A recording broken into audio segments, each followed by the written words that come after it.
Assalamualaikum warahmatullahi wabarakatuh. Selamat datang di channel SDIT Bahana Mandiri. Jangan lupa subscribe, share, dan like agar Miss dan Mister semakin semangat membuat video kreatif lainnya.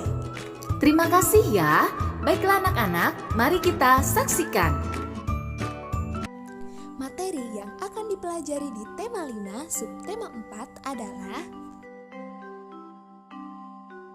Assalamualaikum kelas 2, selamat pagi. Tetap semangat ya. Kita belajar tematik kembali bersama Miss Nisa, Miss Hilda, dan Mr. Andi. Hari ini kita belajar tema 5, subtema 4. Ingat, sebelum belajar, jangan lupa berdoa ya agar kita selalu diberi kemudahan dalam memahami pelajaran oleh Allah Subhanahu wa Ta'ala. Dan awali selalu kegiatan kalian dengan membaca basmalah. Bismillahirrahmanirrahim.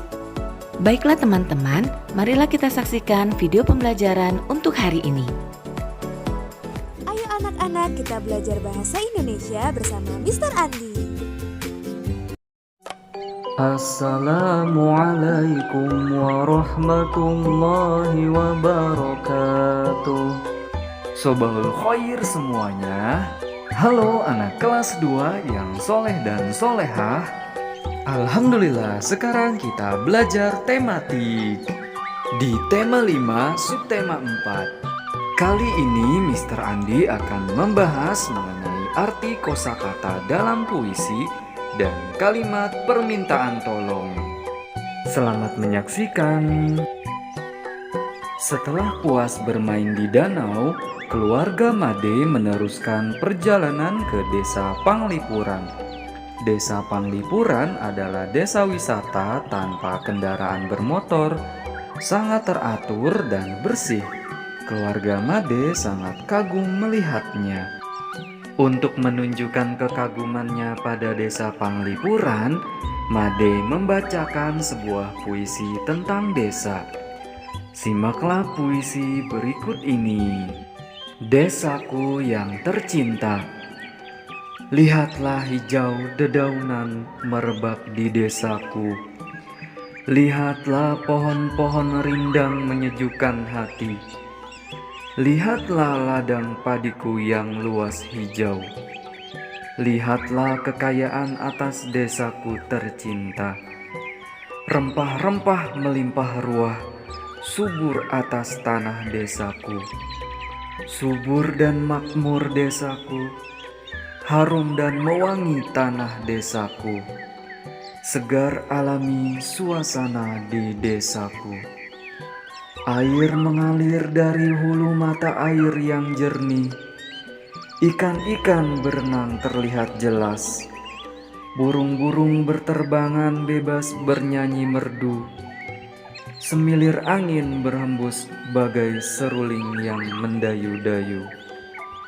Desaku indah dan kaya, gemah ripah loh jenawi. Indah di mata, sejuk di hati, desaku yang kucinta. Nanti kalian bisa baca puisi ini di rumah masing-masing ya. Selamat mencoba. Setelah kita simak puisi tadi, mari kita mencoba mengartikan beberapa kosakata yang ada di puisi tersebut. Desa, apa itu arti kata dari desa? Yaitu kesatuan wilayah yang dihuni oleh sejumlah keluarga yang dikepalai oleh seorang kepala desa. Segar, apa arti kata dari segar? Yaitu merasa nyaman dan sehat. Subur, apa ya arti kata dari subur? Tepat sekali, dapat tumbuh dengan baik. Harum, apa ya arti dari harum? Yaitu bau yang sedap atau wangi. Rindang, apa ya kira-kira arti dari rindang? Tepat sekali, yaitu banyak cabang, ranting, dan dedaunan. Setelah kita mengartikan beberapa kosakata dalam puisi tersebut, mari sekarang kita mencoba belajar menulis kalimat sederhana dari kosakata-kosakata yang kita artikan tadi.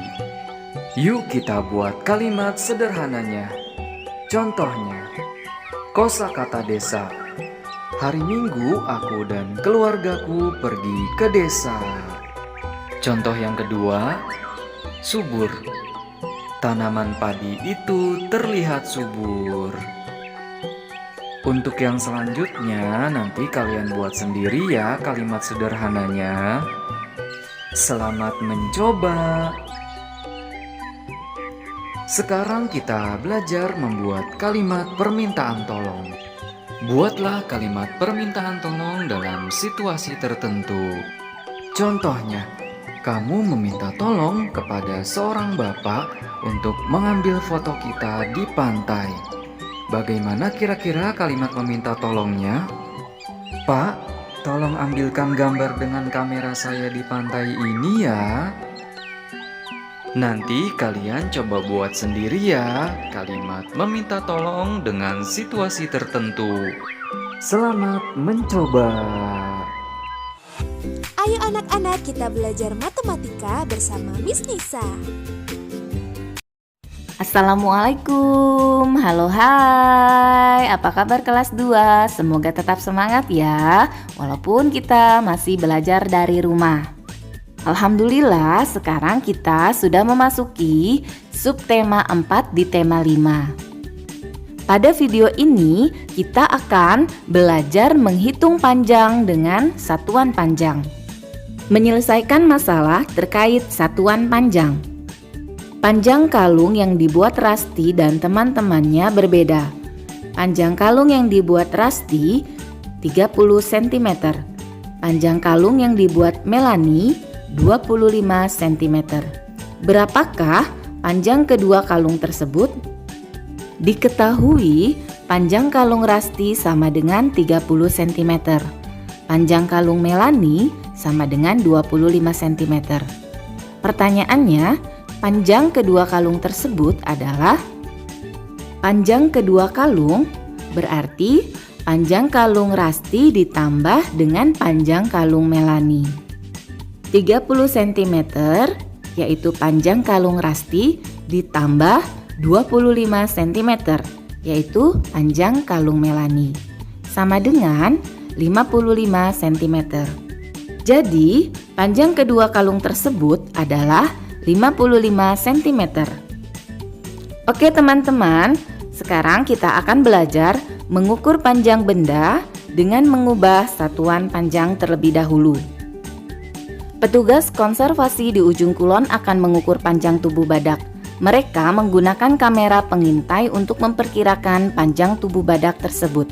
Diketahui panjang tubuh badak jantan adalah 260 cm. Panjang kepala badak jantan adalah 50 cm. Berapa meter panjang keseluruhan badak jantan tersebut?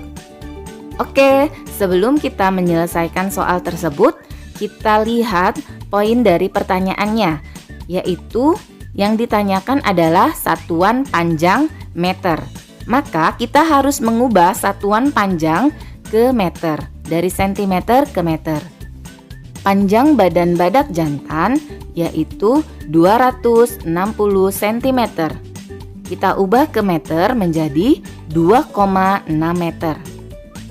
Panjang kepala badak jantan yaitu 50 cm. Jika kita ubah ke meter yaitu menjadi 0,5 meter. Jadi, panjang keseluruhan badak jantan adalah 260 cm ditambah 50 cm sama dengan 310 cm. 310 cm kita ubah menjadi satuan panjang meter menjadi 3,1 meter. Bagaimana teman-teman? Sudah paham bagaimana cara mengukur panjang benda dengan mengubah satuan panjang terlebih dahulu? Agar lebih paham, kita perhatikan soal berikutnya ya. Ngukur jarak.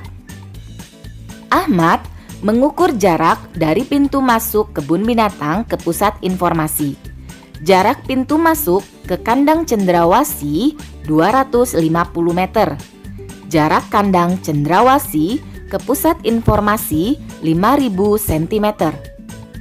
Berapa meterkah jarak yang ditempuh Ahmad dari pintu masuk ke pusat informasi? Diketahui jarak pintu masuk ke kandang cendrawasih yaitu 250 meter. Jarak kandang cendrawasih ke pusat informasi 5000 cm. Pertanyaannya, berapa meterkah jarak yang ditempuh Ahmad? Berarti kita harus mengubah ke dalam satuan meter. Karena di sini yang ditanya adalah berapa meter. Diketahui jarak kandang cendrawasih ke pusat informasi yaitu 5000 cm. Kita ubah menjadi satuan panjang meter menjadi 50 meter.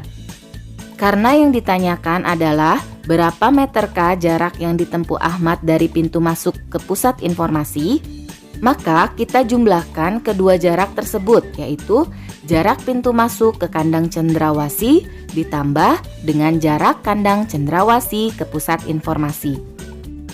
Jarak pintu masuk ke kandang cendrawasih adalah 250 meter. Kita tambah dengan jarak kandang cendrawasih ke pusat informasi yaitu 50 meter. 250 meter ditambah 50 meter sama dengan 300 meter. Jadi, jarak yang ditempuh Ahmad adalah 300 meter.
Mari anak-anak kita belajar pendidikan kewarganegaraan bersama Miss Hilda.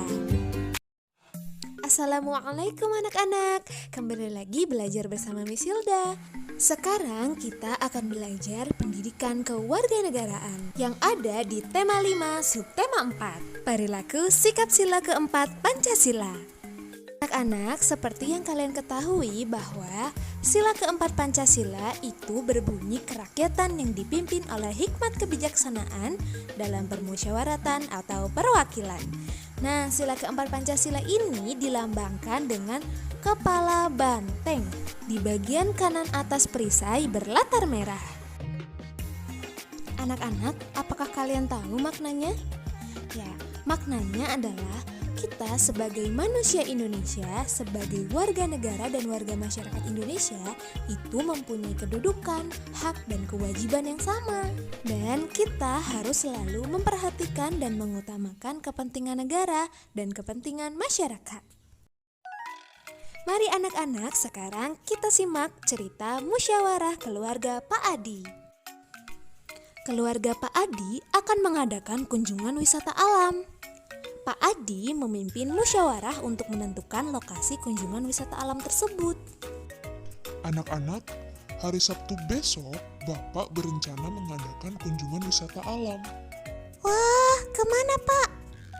Tanya Ahmad. Bapak belum menentukan lokasinya. Karena itu hari ini kita akan bermusyawarah untuk menentukan lokasi wisata alam yang akan kita kunjungi. Ke kebun binatang saja, Pak. Di sana kita bisa belajar mengenal kehidupan binatang. Kata Dewi, adik Ahmad memberi usul. Kalau saya ingin ke pantai, Pak. Misalnya ke Pantai Indrayanti di Yogyakarta. Katanya pantainya sangat indah. Usul Ahmad. Kita ke taman wisata aja Pak. Di taman wisata biasanya ada wahana outbound. Kita bisa mengikuti berbagai permainan untuk melatih ketangkasan, kerjasama, keberanian, dan ketelitian. Usul Kak Ridwan. Wah, usul kalian bagus semua. Tetapi kita hanya akan mengunjungi satu objek wisata. Siapa yang setuju untuk pergi ke kebun binatang? Lalu Dewi dan Ibu mengangkat tangan. Oke. Baiklah, sekarang siapa yang setuju pergi ke pantai? Nah, sekarang Ahmad yang mengangkat tangan. Baiklah, sekarang siapa yang setuju pergi ke taman bermain? Kali ini Kak Ridwan yang mengangkat tangan. Berarti sebagian besar dari kalian setuju jika kita pergi ke kebun binatang. Dengan demikian, keputusan musyawarah ini adalah kunjungan wisata ke kebun binatang. Kalian semua paham? Paham, Pak. Jawab anak-anak dan ibu serempak. Alhamdulillah. Baiklah, untuk kunjungan wisata alam selanjutnya, kita bisa ke pantai atau ke taman wisata. Kata Pak Adi menutup musyawarah. Nah, anak-anak, kalau kita melaksanakan musyawarah, itu harus dilakukan dengan tertib. Tidak boleh ada yang memaksakan kehendak. Tetapi, jika kesepakatan tidak bisa dicapai dengan musyawarah, kita bisa mengambil keputusan dengan suara terbanyak. Pengambilan keputusan dengan suara terbanyak disebut voting. Nah, biasanya kalian voting itu dilakukan dengan cara pemungutan suara. Nah, suara terbanyak yang didapat menjadi hasil keputusan. Kita harus saling menghargai hasil keputusan dengan suara terbanyak. Bagaimana ya cara menghargai keputusan dengan suara terbanyak? Cara yang pertama adalah melaksanakan keputusan dengan penuh tanggung jawab. Yang kedua, menghargai orang yang terpilih dan menghormati orang yang tidak terpilih. Lalu yang keempat, orang yang terpilih tidak boleh sombong dan tidak boleh mengejek. Dan yang terakhir, mengucapkan selamat kepada orang yang terpilih. Anak-anak, sebelum kita ke materi selanjutnya, sebaiknya kita coba untuk tepuk semangat pagi dahulu. Anak-anak, kalian boleh kok sambil berdiri? Apakah kalian siap? Ayo anak-anak, kita tepuk semangat pagi dulu ya. Kalian siap-siap jawab ya. Bersemangat, Ha. bergembira, Yes. beraksi, Jeng. berjaya. Sukses. Yes. Allahu Akbar. Anak-anak, kita belajar lagi yuk.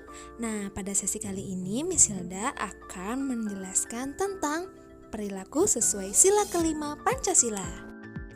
Sila kelima Pancasila berbunyi keadilan sosial bagi seluruh rakyat Indonesia. Nah, anak-anak, sila kelima Pancasila ini dilambangkan dengan padi dan kapas yang ada di bagian kanan, bawah, perisai, dan berlatar putih.